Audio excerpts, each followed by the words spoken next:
Hello, everybody, and happy Thanksgiving to everybody. So, as a lover of America myself, I want to partake in the traditions and say some of the things that I'm thankful for related to technology and disruption and the world we are headed towards and how amazing that world is going to be. And so, here is a general idea of what I think is great right now and what we should be thankful for. And so, one of the first disruptions that I think are going to change the world is artificial intelligence. And it's been a buzzword for 40 years, but today we're really making crazy improvements in AI, right? AI is riding two declining cost curves. You have the hardware GPU improvements. GPUs are getting better and better and better, and that's why NVIDIA and AMD both end up having crazy values, and they now sell much more GPUs for data centers than they ever did for video games. And we have the cost of AI training, which manifests itself, of course, in the form of neural networks. And these costs are going down. I really recommend looking at Andrei Karpathy's interview with Lex Friedman. It's just stunning how much better we are at AI compared to just a few years back. Um, I don't know if you can see this video of my PowerPoint. This is a very lively video of a panda eating a plant, bamboo, right? But it's how did that video get generated, right? It's just the Google generative AI, and you type panda eating a plant, and there's a HD video come out of a panda eating a plant. And frankly, it looks just like a film. Like it looks like it was filmed. It's that good, and these things are going to get better and better and better. That's just one example of AI progress we're making. This is generative AI. In the not too distant future, it is my expectation, but not just me, that creating a movie will be as easy as copying and pasting a fiction book. You can imagine all the fiction books at Amazon.com and just copy and paste them into a generative AI, and then you get a wonderful movie. It's that crazy what can happen. And actually, Google did a short film. They did a film of a minute by describing a few scenes in one page. And so we can easily understand how the future of movie making may greatly change if all you have to do is copy and paste a book or a fiction. This is just one of the examples of the astounding progress as far as where entertainment is headed. Google, Tesla, but also Meta and Nvidia are leaders in this field. Uh, and I can't emphasize enough that yes, Tesla is a leader in AI. Elon Musk founded OpenAI, right? Elon Musk has been involved in these fields for the longest time. If you follow him and what he's doing at Twitter right now, you know that it's not a far stretch to call Tesla a big tech company. Tesla is a big tech company, and what Tesla is doing with the Dojo computer and increasing the bandwidth of information at which you process information. There's so much going on, and I can't wait to have self-driving cars. Self-driving cars will change our lives, right? People who can't drive will be able to drive. Cars will drive themselves. I'm hopeful for that future, and thankful that this is happening. Creators will use AI everywhere for better content than ever.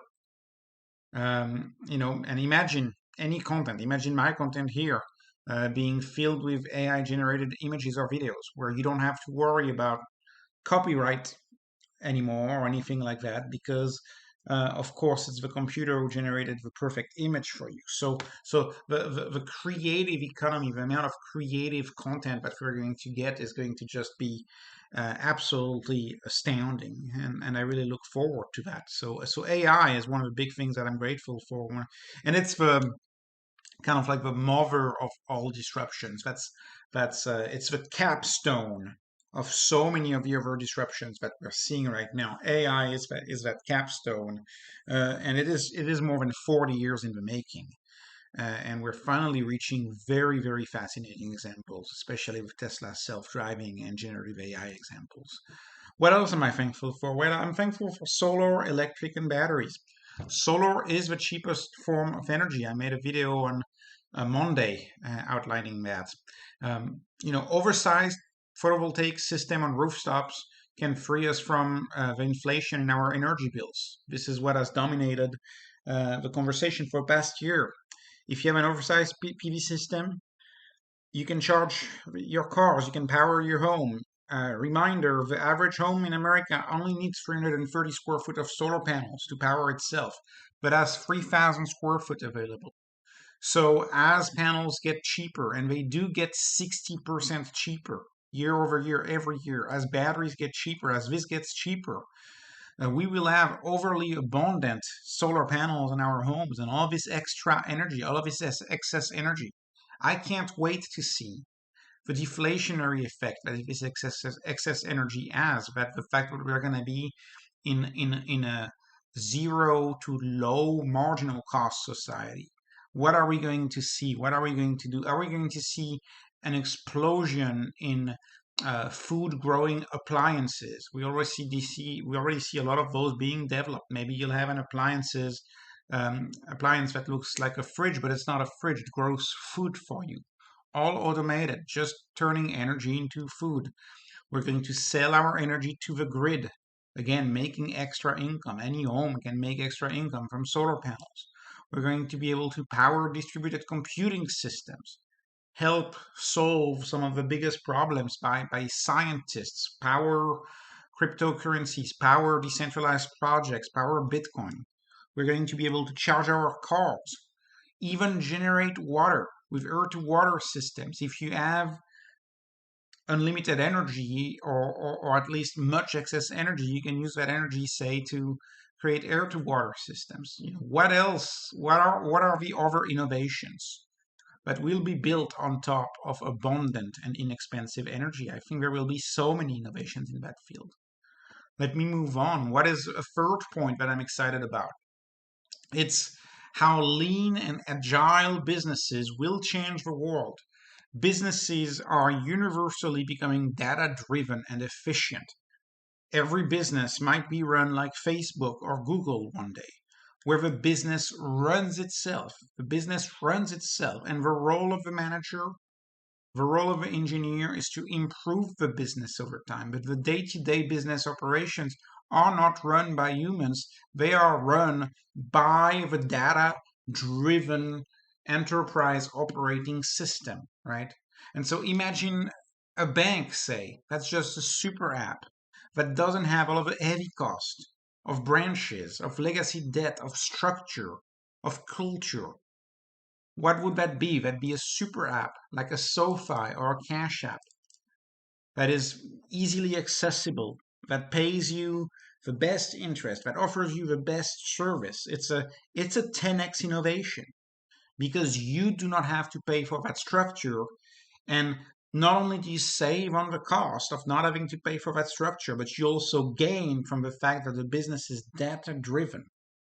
Think about businesses like Snowflake, Palantir, Databricks, who make businesses react faster to problems. It allows us to solve problems without human flaws, right? If you remember the Notre Dame fire in Paris, what was that? It was a security guard who was not at his post. It was a human flaw that led to that disaster. There is such a thing as a time value of information. If information is not mediated by employees, if information is acted upon by software driven businesses, we are going to unlock that time value of information. Our businesses are going to be much more reactive, i.e., more agile. They'll be more nimble in how they approach the day to day, and they're going to be more lean because the human power is used to improve the business, but not to run the day to day business. And there's many jobs, as Elon Musk says, and I think this is something that Elon Musk really understands. There's many jobs that are just boring, and that really they're just boring, and it's like, you could go crazy. I mean, look at what happens in places like China. You have people awful stories committing suicide because some jobs are just not, they're just not meant to be for us. Some jobs are just better made by the structure of a corporation and the software underlying the company. Think about all of the platforms. Platforms are a revolution. Platforms tend to become monopolies, but platforms really flatten the world. They make transactions flat. They remove transaction costs. That's what all these platforms do. And in the process, they create new demand. They create new products, right? Airbnb, think about all the options we have today to stay somewhere compared to the past. Etsy, this was literally a non-existent business just 10 years ago, right? Craft was not as nearly as big as it is today, and today it is so big mostly because of Etsy. Look at YouTube.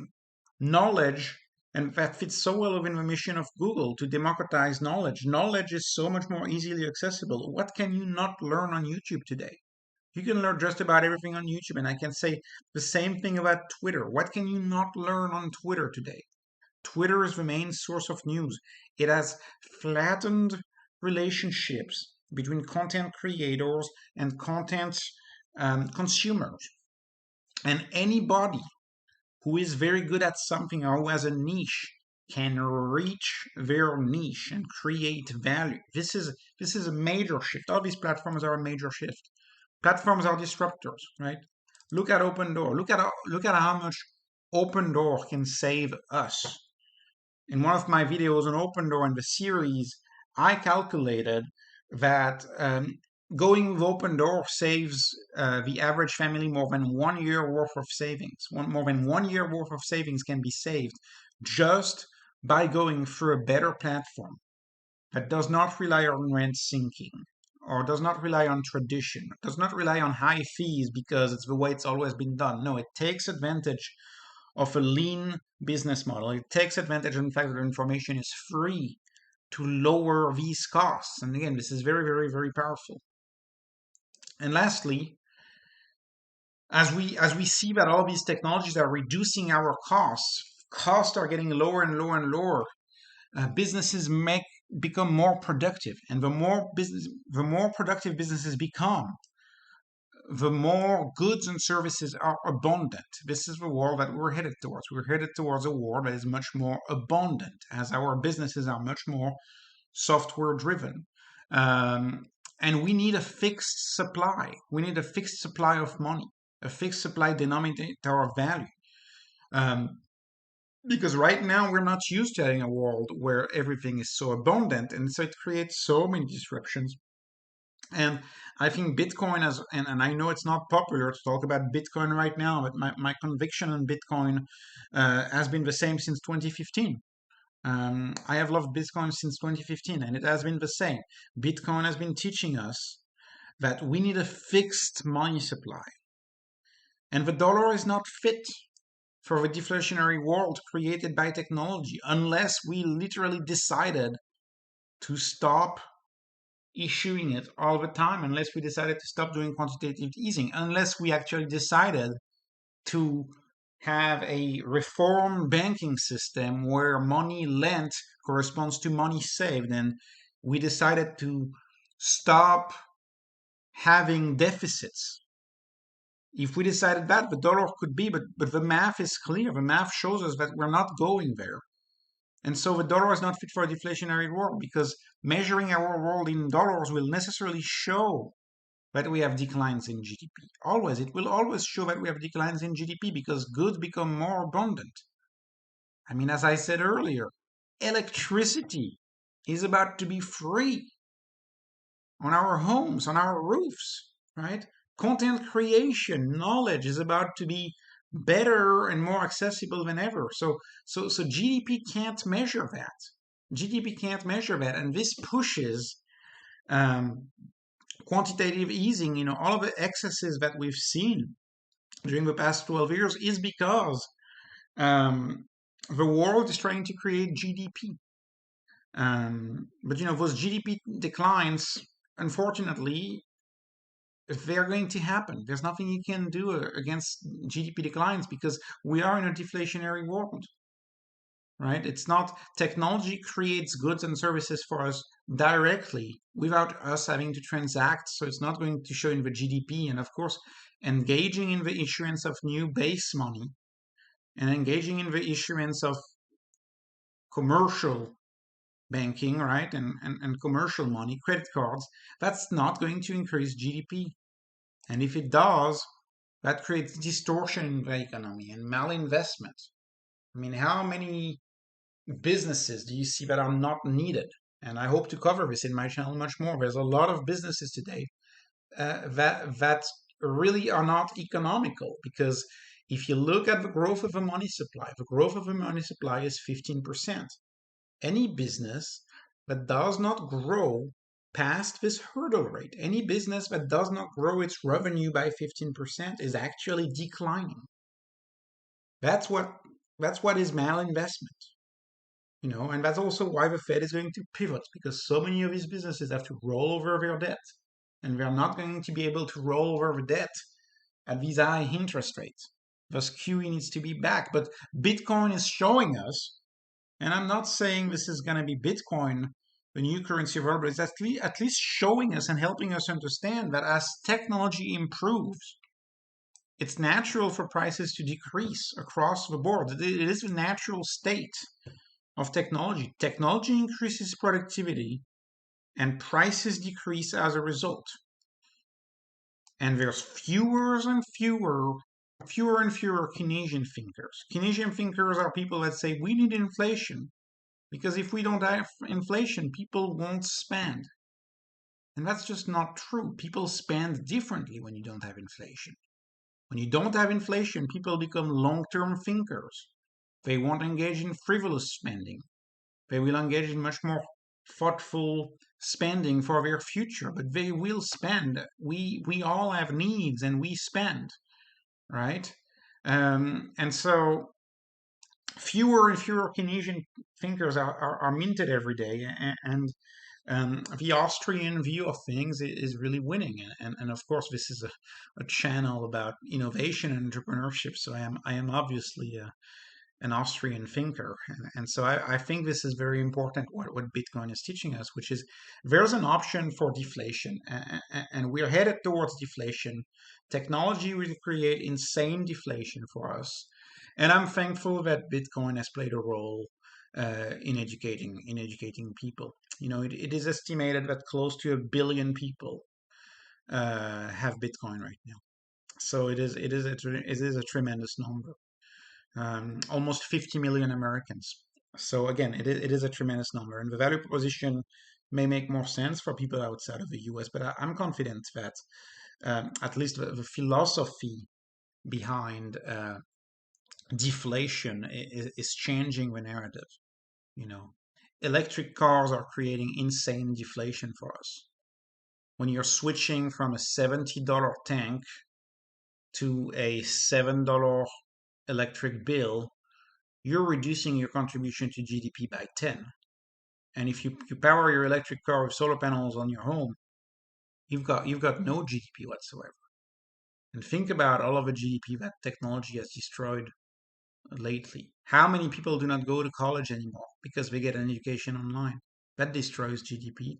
How many people get entertainment on their computer? They don't go to the movies anymore. That destroys GDP.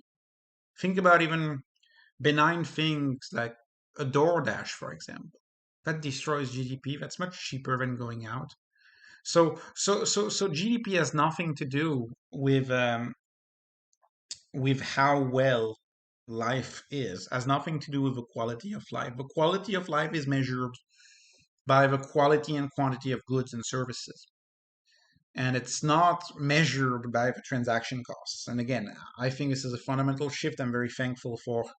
And so I hope to, this channel is called Beat the Denominator. I hope to spend more time discussing more of the theoretical implications of this. Of course, I have a few master's degree in the field, so it's very important for me to discuss at least Austrian economics. So, anyways, thank you so much for watching. And none of this has been investment advice. Please don't forget to subscribe and like this video. And this was a bit of a different video for today, but I wanted to do a Thanksgiving video, so a bit of a different video. And please follow me on Beat the Denominator on Twitter if you can. So thank you so much for watching. I should note that it is Monday night, really late, and I'm about to leave for Thanksgiving. So this is a pre-recorded video, just like a few videos. So that's why I may sound a little more tired. Anyways, none of this has been investment advice. Thank you so much for watching, and have a great day.